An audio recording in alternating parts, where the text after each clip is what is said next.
This afternoon, we will hear from multiple stakeholders, first of the Multi-Partner Trust Fund and Joint Program on accelerating progress towards rural women's economic empowerment, which is an initiative of FAO, IFAD, UN Women, and WFP. The program aims to secure rural women's livelihoods, rights, and resilience through its comprehensive package of sequenced interventions. It offers a holistic approach to tackle structural gender inequalities that prevent rural women and girls from realizing their economic rights and their autonomy. We will also hear from the Global Project Food Security and Resilience Building of Germany, which focuses on women of reproductive age and children up to 2 years in rural areas in Africa and Asia. This program aims to improve the food situation and their resilience to hunger crisis. In Togo, which we will hear from today, the project aims to improve the nutritional status of children and their mothers through a multi-sectoral and food-based approach. We are honored today to be joined by the CFS chairperson, Ambassador Gabriel Ferrero, and in a slight change to the agenda, Ambassador Ferrero will be here with us to provide closing remarks. We are also delighted to be joined by His Excellency Dan Eriksson, State Secretary to the Minister for Rural Affairs of Sweden. As a longtime donor and supporter of the Joint Program on Rural Women's Economic Empowerment, we are grateful for your presence and ongoing commitment to the multi-stakeholder approach of this program. Sweden's support is a great testament of how long-term commitment to gender equality can make a difference. Your Excellency, you have the floor. Well, thank you for that, and dear colleagues, ladies and gentlemen, and I say friends, I'm very pleased to be here at CFS 51 and to be taking part in this very important side event with you. It's my second side event for this day, and I learned a lot for the first one, so I hope the same can be at this event. The challenges we collectively face reaffirm the need for us to work together to come up with joint solutions and innovative collaborations that help strengthen global food security. Multilateralism is as important as ever. Despite global efforts, the world is falling short of achieving gender equality and SDG 5. In fact, as concluded in the FAO report, The Status of Women in Agri-Food Systems, which I had the pleasure to speak at the launch of in April, gender equality is regressing. Reports show that if current trends continue, over 340 million women and girls, an estimated 8% of the world's female population, will live in extreme poverty by 2030, and close to 1 in 4 will experience moderate or severe food insecurity. We know that women produce the majority of the food in developing countries and are responsible for half of the world's food production, yet their critical role as food producers and providers to household food security is still to be fully recognized. In the face of these grave challenges, it's my great honor to open this highly relevant side event on achieving gender equality, food security, and nutrition. This session will focus on exploring solutions and sharing good practices of how multi-stakeholder approaches can be designed to effectively tackle structural barriers to gender equality. We will hear from a range of speakers on their efforts and lessons learned from different countries on the use of gender transformative approaches. Such good practices are key to the implementation of the CFS voluntary guidelines on gender equality and women's and girls' empowerment, just endorsed in plenary. The guidelines serve to acknowledge the important link between strengthening gender equality and women's and girls' empowerment on the one hand, and improved food security and nutrition on the other. Indeed, a growing body of evidence supports the notion that investing in the rights and empowerment of women and girls is one of the most effective ways to improve food security and nutrition outcomes. Sweden is firmly committed to gender equality and women's and girls' empowerment, and proudly founds the joint program on rural women's economic empowerment, which is a global initiative with the overarching aim of securing rural women's livelihoods, rights, and resilience. The program is jointly implemented by WFP, FAO, IFAD, and UN Women, and include key dimensions of women's economic empowerment, while recognizing women as champions of resilience and agriculture development. It's our view that the program is a good practice in line with the voluntary guidelines, and we would invite additional partners to support the program to accelerate progress towards strengthening women's economic empowerment. And I hope you will enjoy the session here. Thanks.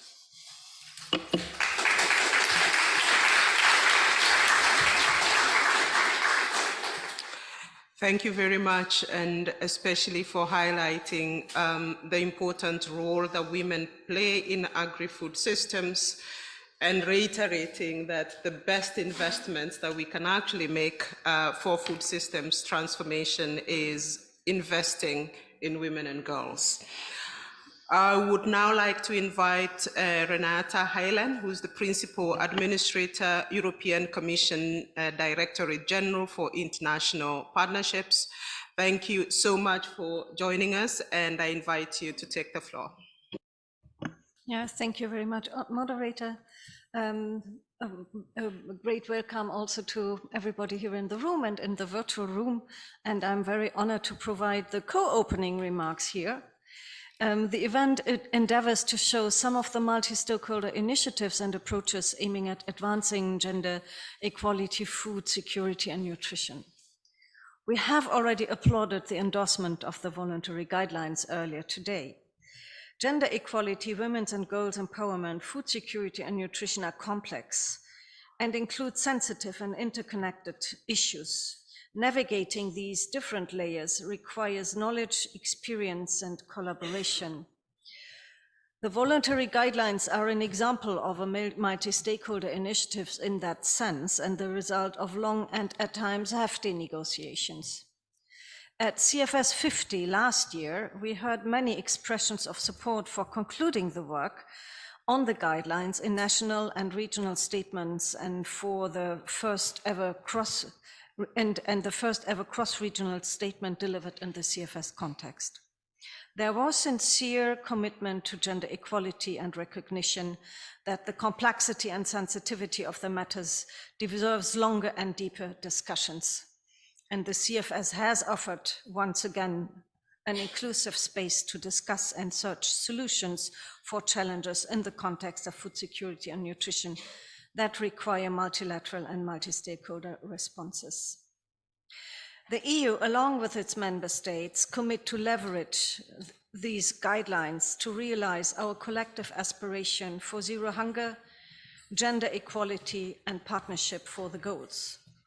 We hope that the guidelines will be used by all members and all stakeholders wishing to advance gender equality, women's and girls' rights, and women's empowerment as part of the efforts to eradicate hunger, food insecurity, and malnutrition. The side events This side event offers also a good platform to share lessons and experience that can help with implementing these guidelines and raise awareness of governments, donors, and organizations to continue to give women's empowerment and nutrition top priority. The joint program on rural women economic empowerment by the FAO, IFAD, World Food Programme, and UN Women, Germany's multi-sectoral food security program and building resilience, PROSECAL, and the EU's joint program on gender transformative approaches with the UN ROBIT agencies offer tools, approaches, and methodologies to facilitate the application of the voluntary guidelines in practice. These programs align with the objective of the voluntary guidelines to promote gender equality and empower women and girls in the context of food security and nutrition. They demonstrate how a comprehensive approach can address the complex factors in contributing to food insecurity and malnutrition among women and girls. We have already heard that women and girls assume multiple responsibilities in the food chain, guaranteeing the household food security. They are farmers, they process and trade food, they generate income for the family. And evidently, healthy women and girls who do not suffer themselves from malnutrition can assume all these tasks much better. Thereby, they contribute to socioeconomic progress for the families, communities, and nations.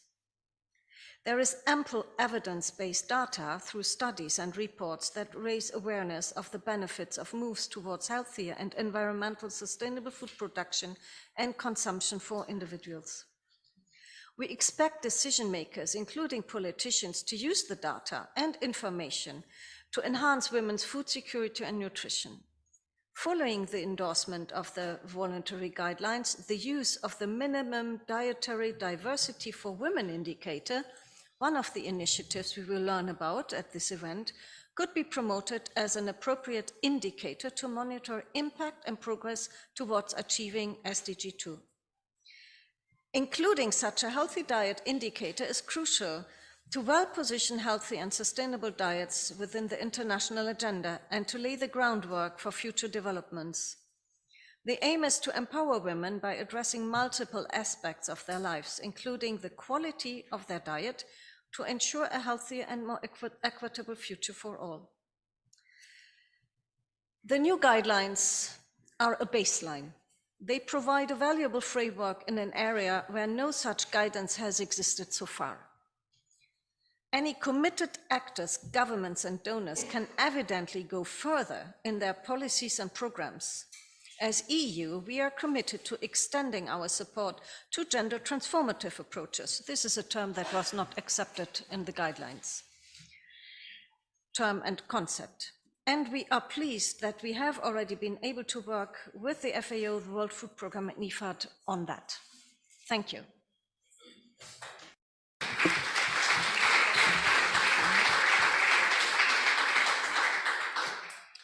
Thank you very much. And indeed, we cannot achieve food security without addressing structural gender inequalities. And with thanks to a lot of the support and leadership you have shown in the use of gender transformative approaches.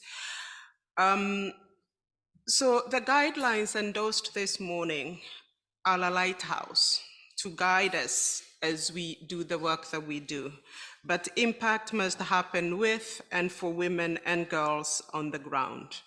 We will now turn to the experiences from the country level of these two programs to make them come to life and highlight their alignment with the voluntary guidelines. First, focusing on the joint program on rural women's economic empowerment in Rwanda, we will now hear from John Bosco Murangira, who's the national coordinator in Rwanda based at the World Food Programme. Over to you, John Bosco. Thank you so much, Dr. Jemima, and good afternoon, everyone. It's a great pleasure for me to be here to share our experiences on the joint program on rural women empowerment in Rwanda.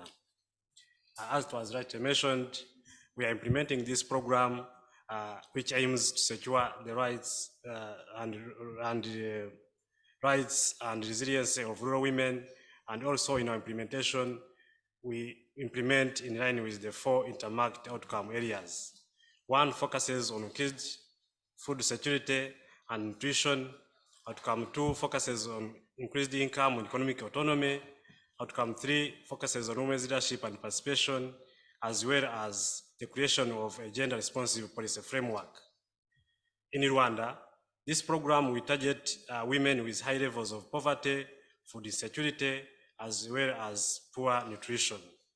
And this includes women facing intersecting forms of discrimination, such as women living with disabilities, people living with HIV/AIDS, and victims of gender-based violence.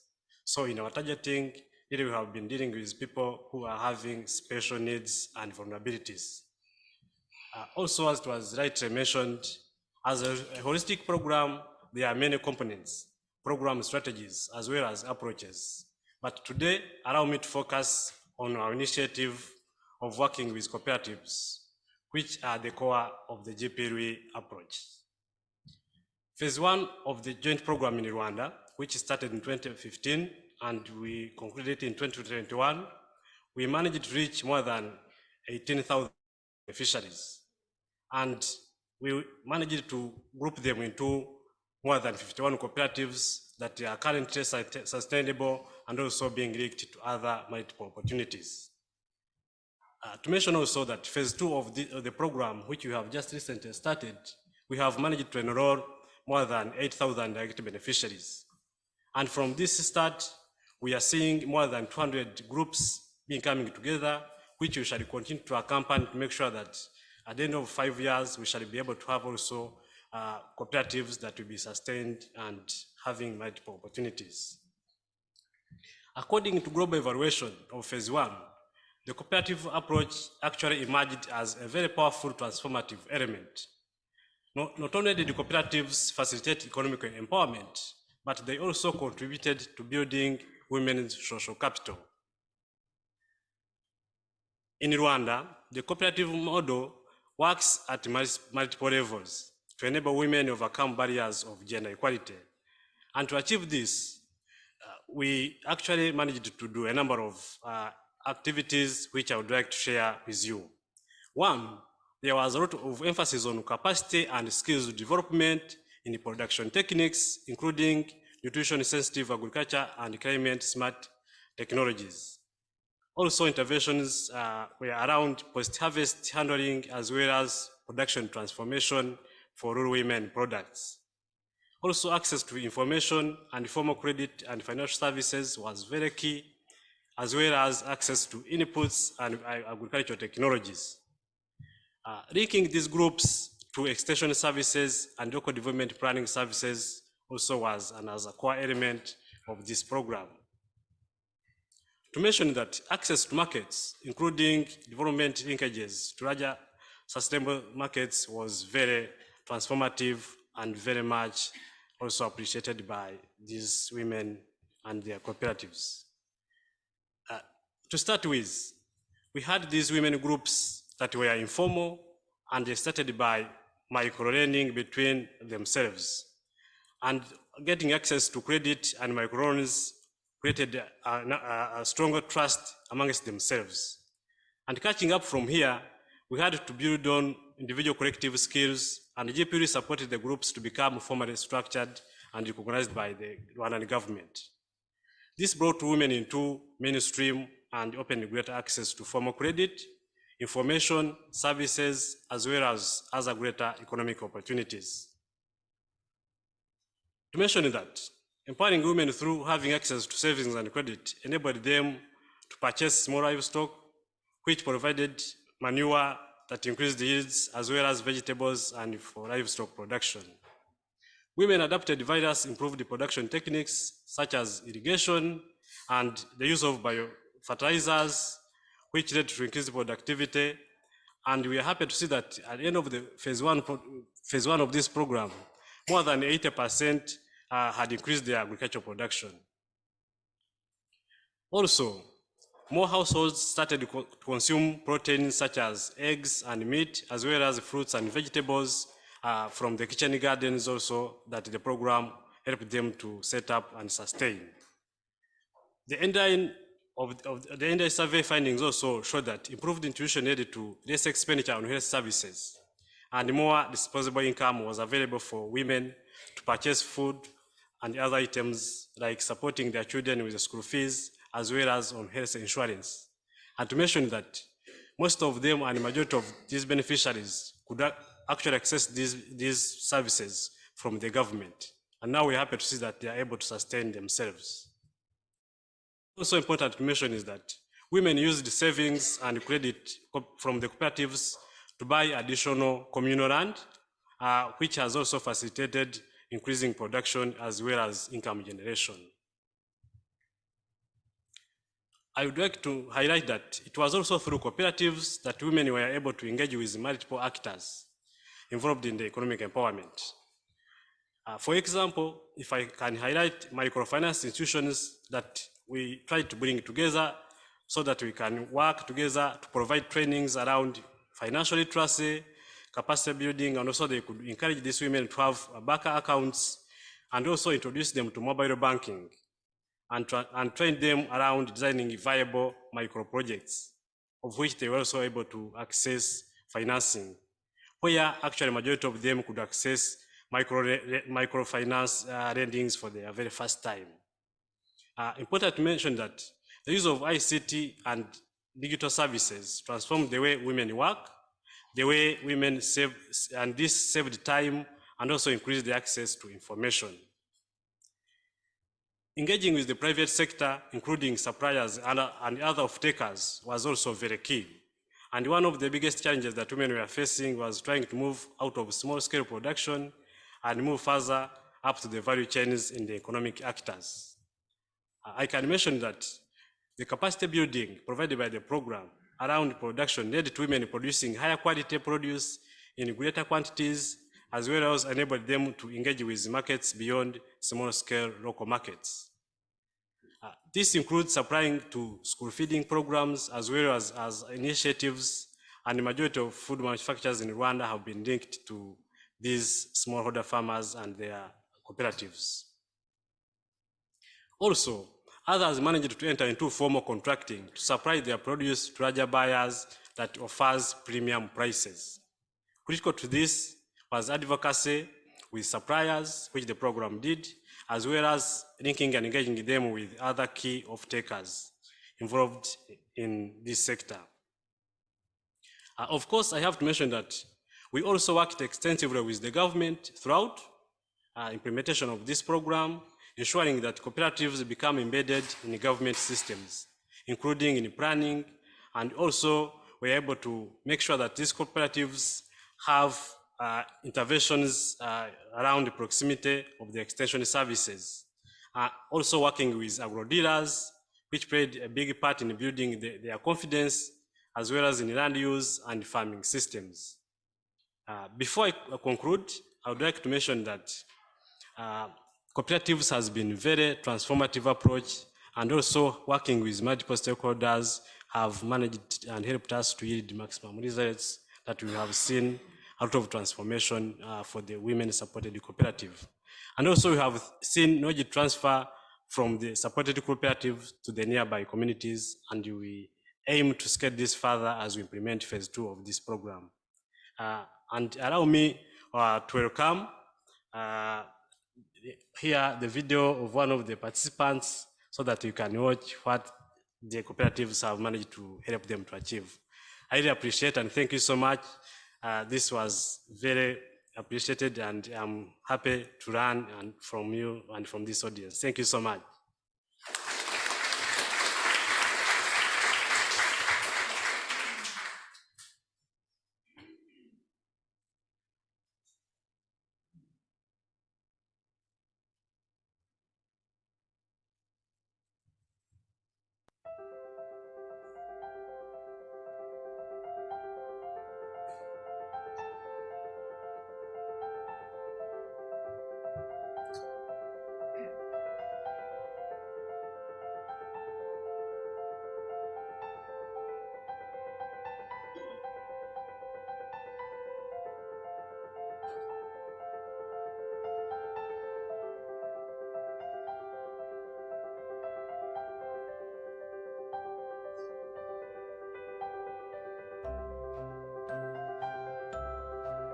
umugore wo mu cyaro agira ibibazo bitandukanye nk'uri mu rugo rwa wenyine atarabashije kwishyira hamwe n'abandi akenshi akunda kwiyumvamo ko ari uwo gutegekwa no gusaba agahabwa kenshi turahinga tukajyana mu murima guhinga tukanasarurana ariko iyo umusaruro ugeze mu nzu umudamu ijambo rye risa nkaho rigarukiye mu gusarura iyo bigeze mu nzu usanga abagabo umubare munini aribo bafata ibyemezo ku kizava muri uwo musaruro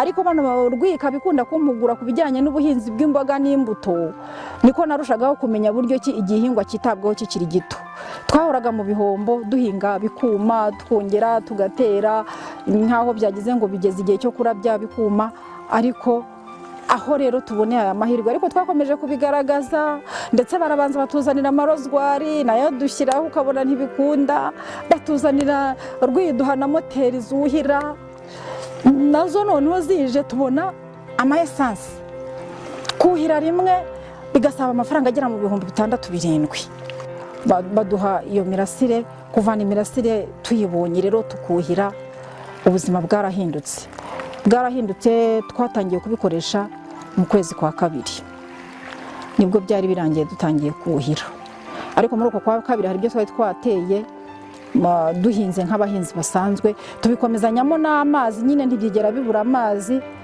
rero kugeza kano kanya no kuvuga ngo turava mu kwa 2 tugera hano mu musaruro twakagiye tubona nuba tumaze kubona amafaranga agera ku 700 rwiye yaradufashije ku buryo bushoboka kandi si kuri njye jyenyine ntabwo ari njyewe jyenyine abanyamuryango hari impinduka.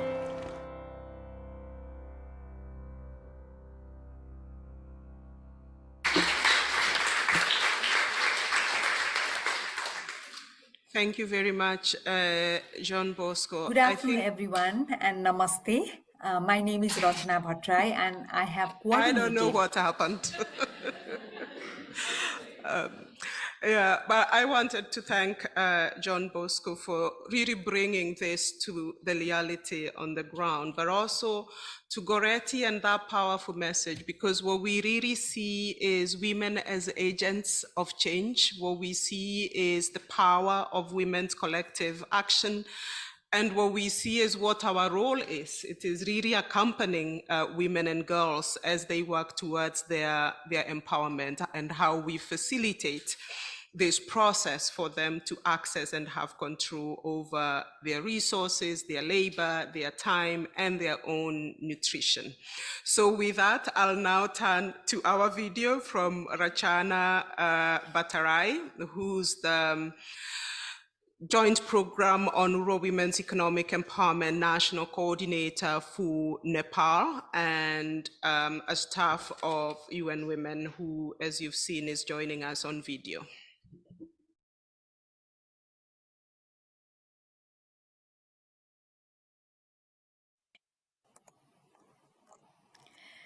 Good afternoon, everyone, and namaste. My name is Rachana Bhattrai, and I have coordinated the JP Rui in Nepal for a number of years. And it gives me great pleasure to be able to share some of our experiences with you, particularly in light of the endorsement of the voluntary guidelines. In Nepal, the joint program on rural women's economic empowerment is implemented in communities with deeply embedded social norms that discriminate against women and girls and act as barriers to realizing their rights and empowerment.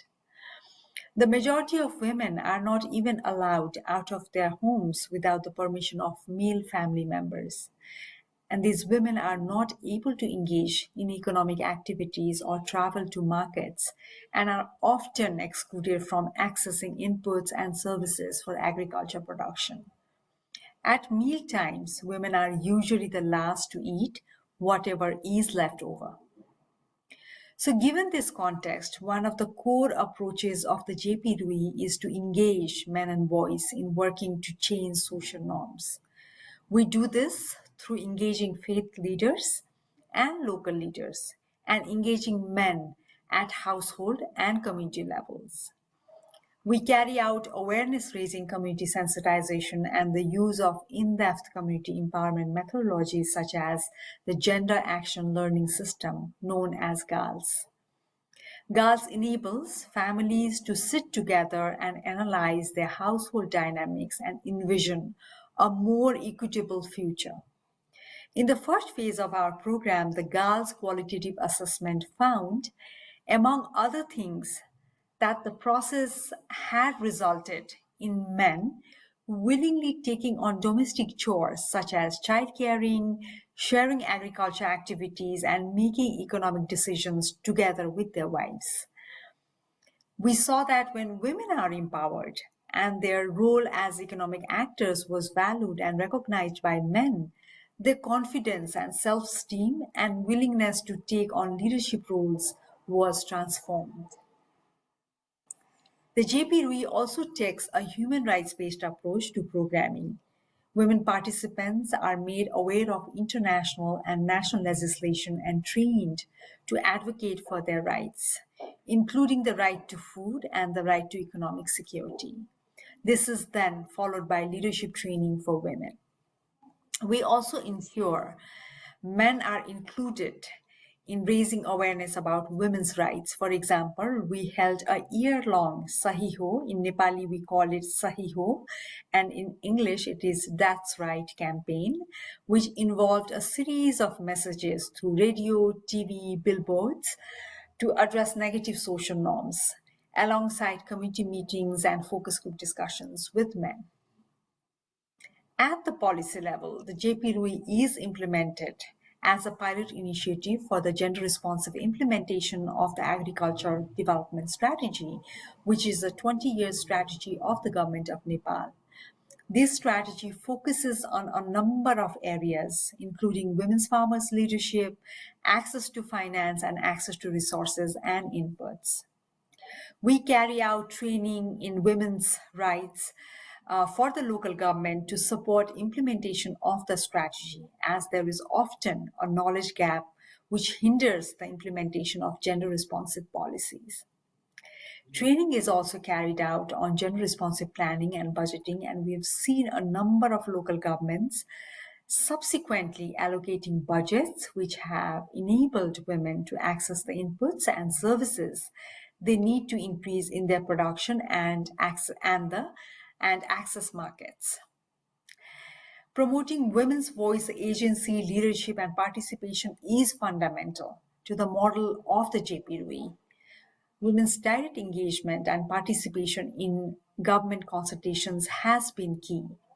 In the JP Rui, different mechanism has been used to ensure dialogue between rural women and government, including consultations during local level planning processes and live interactive radio programs.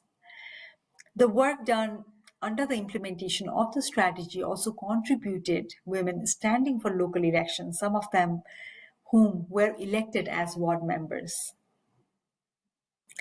Critical to empowering women in the context of food security and nutrition is equipping them with the necessary knowledge and skills to enhance their productive capacity. The JP Rui has supported women in lifting them out of subsistence agriculture into commercial agriculture through the transfer of technical knowledge and skills using the farmer field school approach. This includes climate-resilient agriculture techniques such as the use of seeds which require less water, drought-resistant crops, and tunnel farming which protects crop from storms and flooding and enables a year-round production of vegetables. The positive impact of this approach was clearly visible to see in the community and led to people who were not part of the program taking up the techniques, showing the multiplier effect of the JP Rui has on both households and communities. Involvement of agriculture extension services with women farmers is also important for supporting women to transition from subsistence to commercial farming. And all of the farmers groups were formally registered, which enabled them to access extension services. So regarding the results, there were many different results across the program in phase 1, reflecting the nature of the holistic interventions. Food production increased by almost 300% within the women's farmers groups, and there was a 100% increase in the quantity and frequency of vegetable consumption. 97% of supported households attend the minimum acceptable diet and improve their food consumption score. Within the program, 65% of women took up the leadership within cooperatives, and there was a 24% increase in women's leadership in producer organizations. The effects of the program on various aspects of empowerment were measured by the Women's Empowerment in Agriculture Index. This index measures the empowerment, agency, and inclusion of women in the agriculture sector. Women achieved greater empowerment across all the indicators measured. Overall, across the indicators, women were 20% more empowered, and there was an average increase of 15% in gender parity within households. There was a large positive effect on respect for women among household members, women's input in productive decisions, control over use of income, and membership in influential groups. For example, the proportion of rural women with empowerment in control over income at the end of the program was 97%. So at the end, I would like to finish by saying that it was the holistic approach of the program and working alongside government that led to these combined positive results. Central to these were the gender transformative approaches. Bringing men on board on social norm change was key to enabling women's empowerment and improving the food security and nutrition status of household. Thank you so much, and namaste.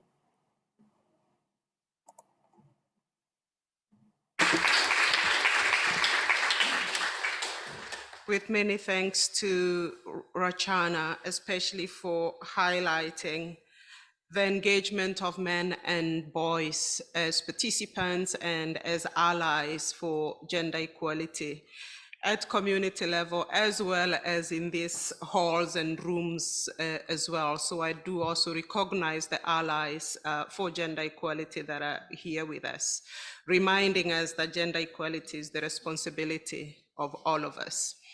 We have just about 6 minutes for some questions. But I would like to welcome any questions, any comments, if you can keep them extremely short in 4 minutes, so that I can also give another 2 minutes to our panelists to respond. So I have 2 right now. We will go to Lauren, and then we will go over there. Thank you. Very quick question for BMZ. And please introduce yourself as you do that. Thanks. Lauren Phillips, Deputy Director of the division that works on gender equality here at FAO. The question is for BMZ. In the results that were shown by your colleague, are those with a control group, or are those just reported for the group that you're working in? Are you using a control to do an impact assessment? I would like to ask that we take all, and then I'll come back to you. So the next question, please. Thank you very much. I'm Cecilia Nordin van Gansberg, representing Siani, a non-profit organization from Sweden. And I would just like to ask John Bosco Murangira to give us a few words about the men's participation, because I feel that is really very important, as we've heard in other interventions. Thank you.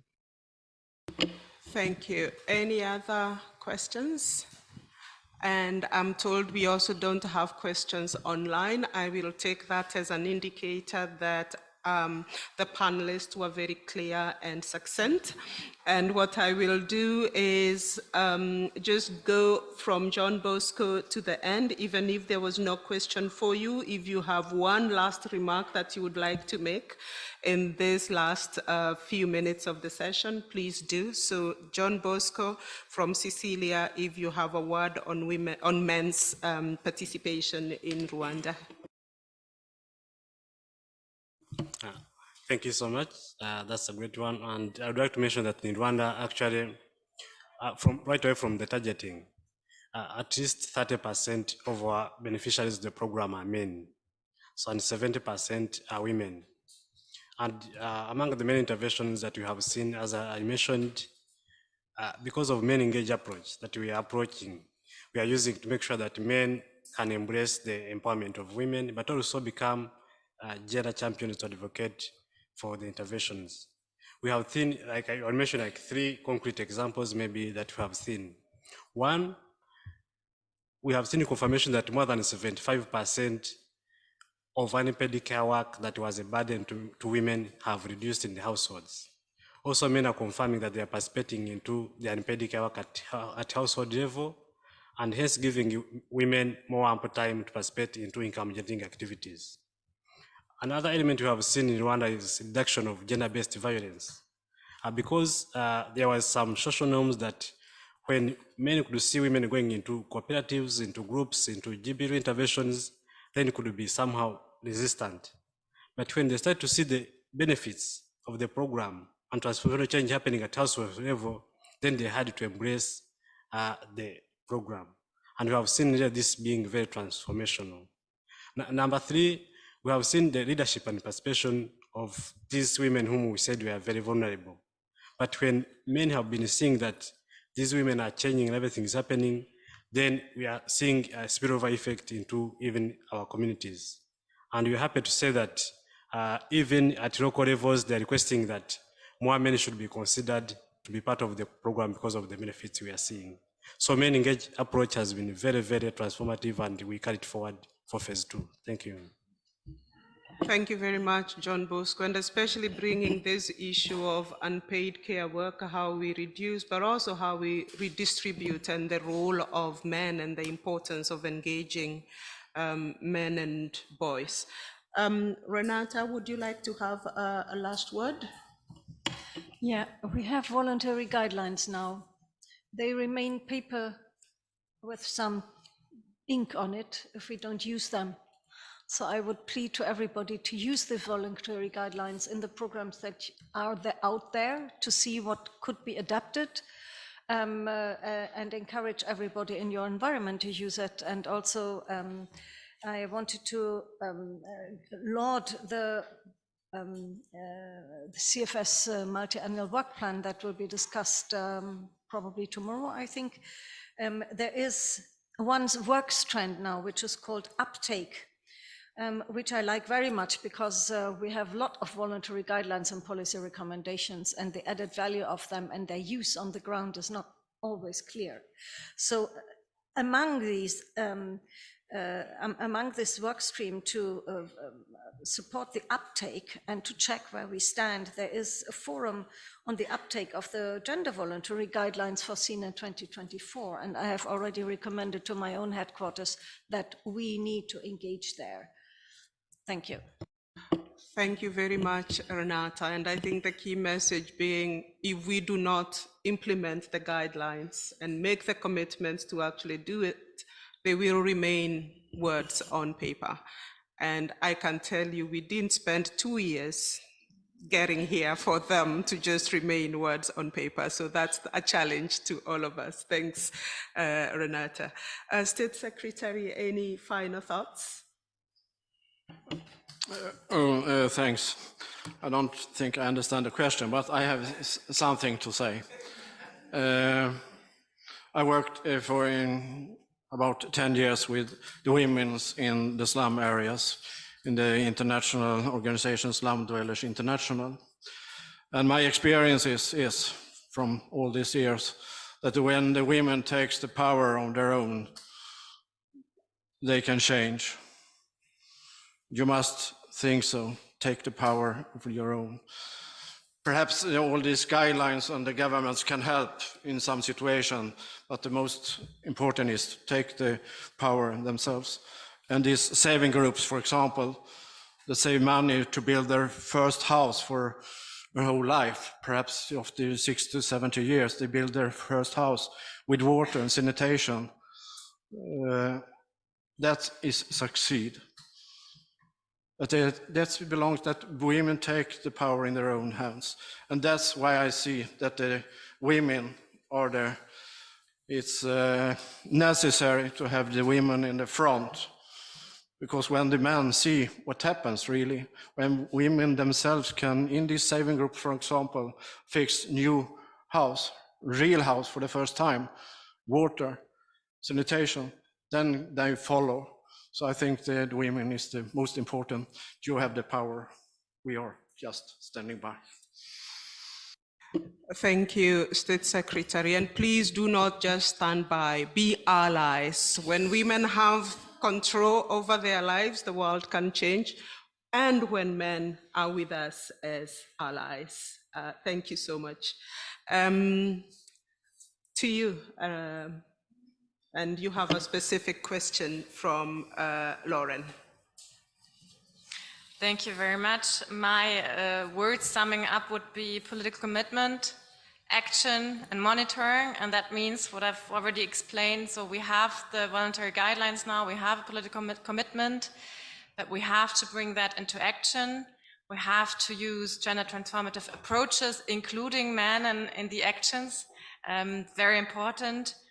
And then we need to monitor what we're actually doing and if we're achieving something. The question on Togo, I think, was about if the program is only in Togo, right? If I understood it right. When you measured the impact, was there a control group so that you can see what would have changed or not without the intervention? Okay, yeah, that's a good question. We actually, in my division, we have 50 different projects, and that project being one of them, it was concluded, as Deborah was saying, this year. So I can't give you information. You have to go to the GIZ colleagues that are also in the room, right? They might know that, but I think there's no representative of the project in the room. Yeah, but I can't tell you how if there was a control group or not. Fantastic. There is a bilateral meeting right there.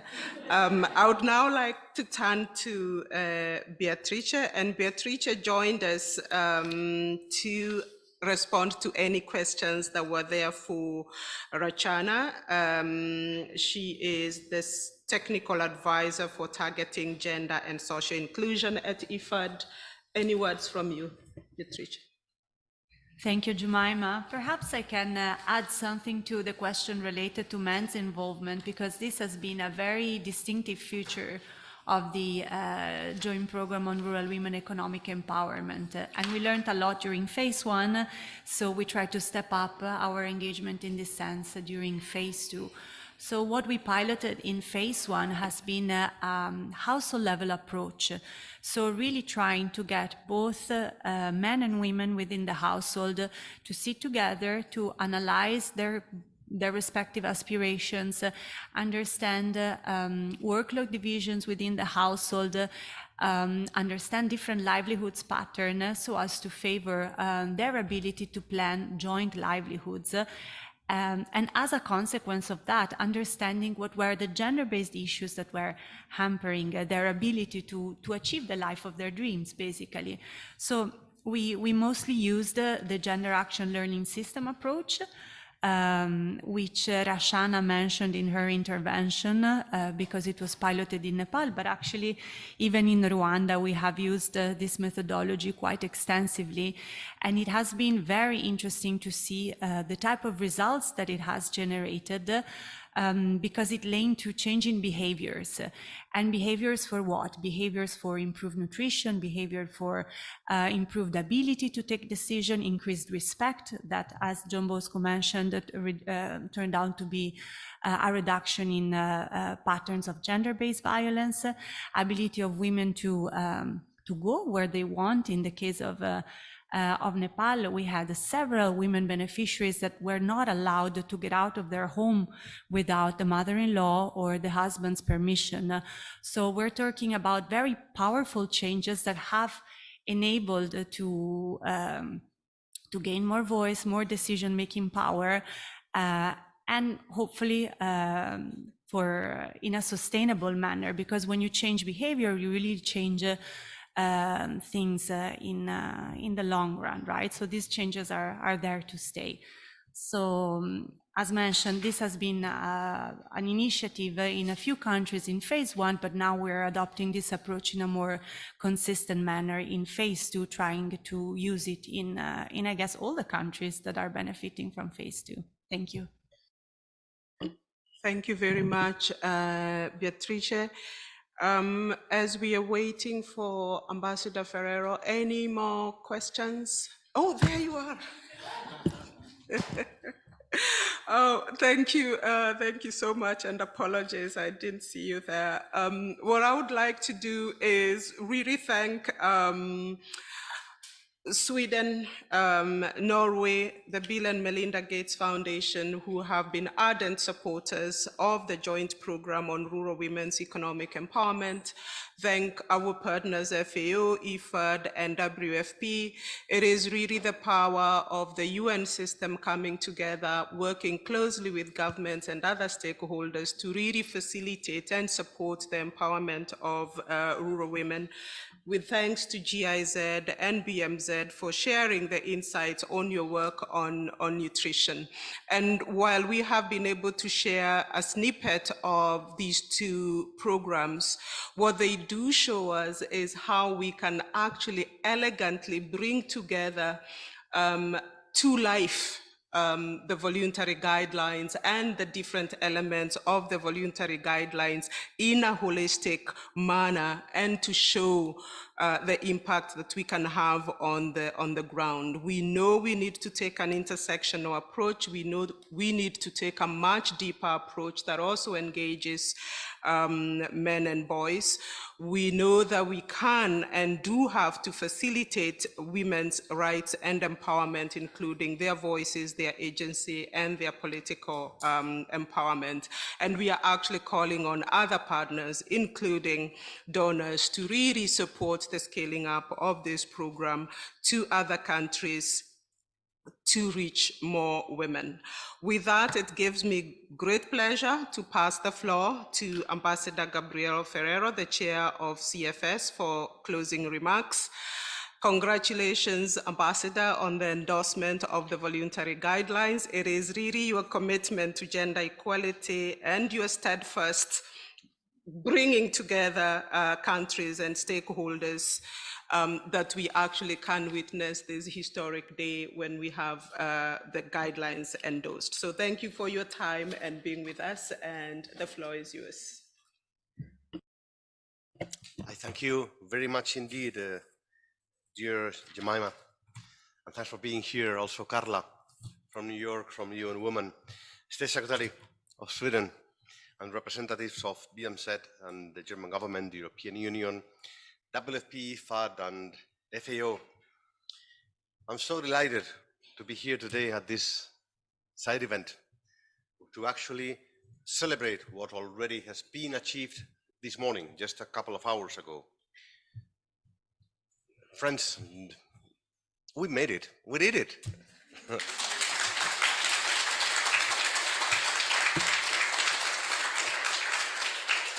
And this is a collective achievement. But it is a collective achievement, but it has been led by, I must say, look at the key ambassadors here in Rome, look at the key actors in the United Nations system, look at the key capitals where ministers or vice ministers have mobilized, look at everywhere. The key enablers of this has been women. I must say that. And also some men that are really, no, it is important, some men that are really committed, that we found ourselves feminists, and we're really committed to make it happen. Sorry, I strongly believe that this is a massive step forward on the gender equality agenda. We may not see it at its full extent today, or maybe in the coming months or even years, but when the world is struggling in such a dramatic way, when it's finding it impossible to talk to each other, let alone agreeing, very especially in the multilateral system, and very especially and very unfortunately in the gender equality agenda, that it is even more difficult than ever to advance. What we find ourselves today is with a new multilateral agreement, with a new multilateral consensus on gender equality and on a very concrete ways to make it a reality in such a difficult space as our food systems, rural areas, and agriculture in general. As I used to say, so I said this several times, probably you have heard me saying this. My wife is an agronomist by training. And the first thing she heard when she completed her 6-year studies at the university was, what are you doing here? I mean, you're a woman. You're just not going to be heard by farmers or by cooperatives. So she found a very difficult, very tough time to find a job because she was a woman. And as I used to say, if my wife is an agronomist, university training, white, middle class, can we imagine the difficulties women and girls find everywhere, especially in our sector, in rural areas, in food systems? So what we just agreed this morning, thanks to you and those of willing, it may be imperfect. It may be less or maybe more, by the way, than many wanted or than many of us expected or would have liked to. But very frankly, when I read these voluntary guidelines, once again, what I see is that even if they are imperfect, even if they are a step forward, and of course it's just a start or just another brick on building gender equality, they really embed transformative guidance to countries, to governments, to civil society, to movements, to all the business community, of course, everyone. And what I see is that this indeed can make a change. This is why I would really like to call everyone, men and women, the UN system, acting together as we see today, and we have seen in the past through the Gender Transformative Approaches Initiative, the international community, different countries, different donors, all sorts of countries. Let's do this, make these guidelines really a big push for advancing gender equality. When this Committee on World Food Security, also imperfect, also difficult, agreed on voluntary guidelines on land tenure, some years ago, already more than 10 years ago, it was celebrated as well. It was judged as imperfect, it's not completed, whatever, but they were made an empowering tool for farmers, for landless workers, for rural dwellers, for poor people, for rural workers around the world, an empowering tool to consolidate, claim and consolidate and be recognized their rights to land tenure. They made a massive impact. And it's only after the years when we see that they are at the core of for instance, the Convention Against Desertification, when they faced the issue of governance of land. We'll hear this morning from the UN Convention on Biodiversity. They are also at the core of that convention. Let's make these voluntary guidelines on gender also an instrument that it will be recognized, not just today, but in the coming months and years, as a key transformative tool that advanced gender equality and women's and girls' empowerment. We can make it all together, working together, putting all the resources together, the ingenuity, and all the leadership together. So this is my hope, and this is what I encourage all of us to do. Thank you very much indeed, and congratulations.